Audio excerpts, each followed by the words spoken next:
Hey everyone, and welcome back to yet another presidential election prediction video. This time we are going to be going by betting odds. So we're going to be going state by state, except starting out we are going to be giving the states to Kamala Harris or Donald Trump if they currently have a 90% or higher betting odds of winning. So let's go ahead and start out with those states.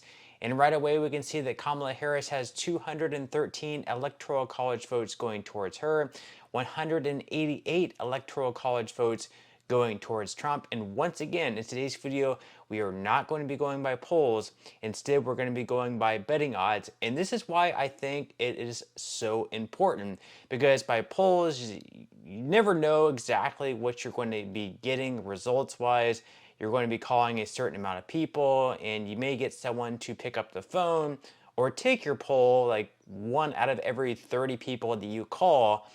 And you never know who exactly you're going to be getting. There might be a certain party that might be more likely to dish out who they're likely to vote for, whereas another party might not want to give out that information. Just for an example, whereas betting odds, people are really just putting their money where their mouth is. They're literally, they're putting down $100 for Kamala Harris or $100 for Donald Trump. They're putting down their hard-earned money for certain candidates. So that's why I think this is probably going to be even more accurate than different polling data that is actually out there. And right now we are 13 days away from Election Day, November 5th.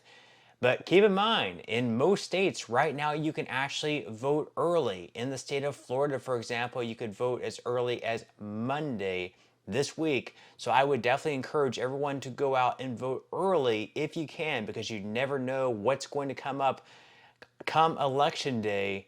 November 5th, maybe your car breaks down, maybe you're extremely sick, maybe you have to work more, maybe something comes up where you're not able to get out to the polls. Definitely vote early if you can, because you do not want to wait until the final day. Unless, of course, right now you're just so busy where you can't wait until Election Day. And it would be great, I think, if we did make Election Day a national holiday where everyone was off of work and we could go and vote. But without further ado, let's go ahead and dive into the results here. Once again, we're going to be starting out with Kamala Harris taking 213 electoral college votes, Donald Trump 188 electoral college votes. Once again, the states you can see up on the screen are results where they have betting odds of 90% or more, 90% or a greater chance of winning those states. And you can see in Nebraska, it's going to be mostly going to Donald Trump, whereas Kamala Harris is going to be taking the 2nd congressional district in the state of Nebraska, which happens to be the city of Omaha. And then, of course, we have the 2nd congressional district of Maine still up for grabs. So let's go ahead and dive into the first one, which does happen to be Maine CD number 2. And we can see that we don't have implied probability on the national basis, but according to Nate Silver's projections, Donald Trump, the Republican Party, has a 77.6% chance of taking Maine CD number 2, so that is going to be going to Donald Trump. Now let's go ahead and look at Nevada. Right now we can see that Kamala Harris has a better chance of taking the state of Nevada at 60% implied probability. So we are going to be giving Nevada to Kamala Harris and its 6 electoral college votes. Let's go ahead and swing over to Arizona, where right now Donald Trump looks pretty strong. He does have a 75% implied probability chance of taking the state of Arizona and its 11 electoral college votes. Arizona is going to be going to Donald Trump. That gets him up to 199 compared to Kamala Harris's 220. Once again, you do have to get at least 270 electoral college votes to win the election. Now let's head over to Florida. Right now, you can see actually Donald Trump has a very strong implied probability chance of taking the state at 94.1%. Nate Silver's projection had him below 90%. That's the only reason we did not give Donald Trump to Florida initially. But with that said, Donald Trump is going to be taking Florida in its big 30 electoral college votes, which of course went up by 1 since the 2020 election because Florida's population went up even more.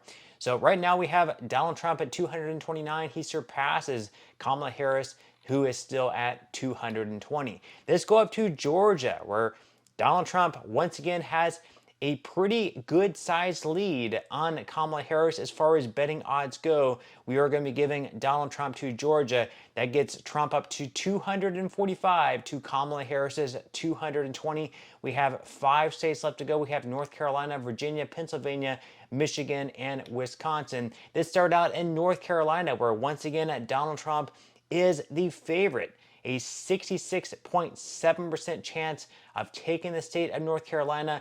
Nate Silver also has him at 61.3. So we are going to be giving North Carolina to Donald Trump, and it's 16 electoral college votes. Now we just have 4 states left to go. We have Virginia, Pennsylvania, Michigan, and Wisconsin.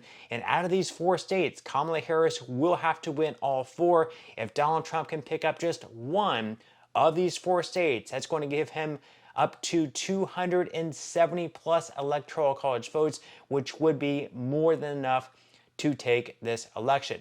Let's go ahead and start out in Virginia, where, at least according to Nate Silver's projections, she has an overwhelming chance of winning the state of Virginia.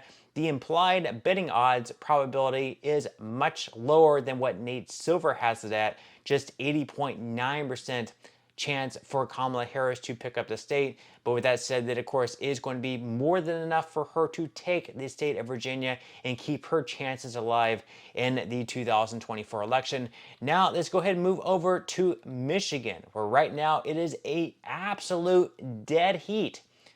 Implied probability for both of these candidates is 52.4%. So with that said, we are going to be moving over to Nate Silver's projections, where right now he does have Kamala Harris a slight favorite at 55.2% chance of winning. So we are going to be giving Kamala Harris to Michigan, and it's 15 electoral college votes, which did go down by 1. It was 16 electoral college votes back in 2020. That gets her up to 248 electoral college votes compared to Donald Trump's 261.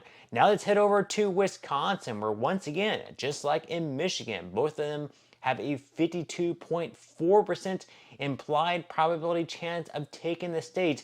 However, according to Nate Silver's projections, just like in Michigan, he is also favoring Kamala Harris to take the state of Wisconsin, and it's 10 electoral college votes. We are going to be giving Kamala Harris to Wisconsin as well. So right now we have 258 electoral college votes for Kamala Harris compared to Donald Trump's 261 electoral college votes, and it's all going to be coming down to Pennsylvania. Whoever takes Pennsylvania is going to be winning the 2024 presidential election.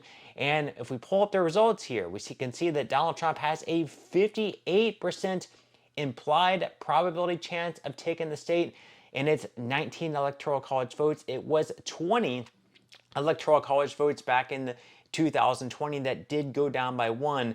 But with that said, we are going to be giving Donald Trump to the state of Pennsylvania, which will make him the winner of the 2024 election. Once again, election day is 13 days away, but unfortunately, we may not know who wins until maybe a week or 2 later as we continue counting votes in states like Wisconsin, Michigan, Georgia, and Pennsylvania. I really wish we could get results even sooner than that. It's 2024. We should have a method to know who the winner is on election day. But unfortunately, it is what it is. We'll have to see what happens. But leave your thoughts and comments below. What do you think about these results? Do you agree with them? Do you disagree with them? And who do you think is going to win the election? Do you think that Donald Trump is going to win? Or do you think that Kamala Harris is going to win? Leave your thoughts and comments below. But that's all I have for today's video, and I will see you in the next one.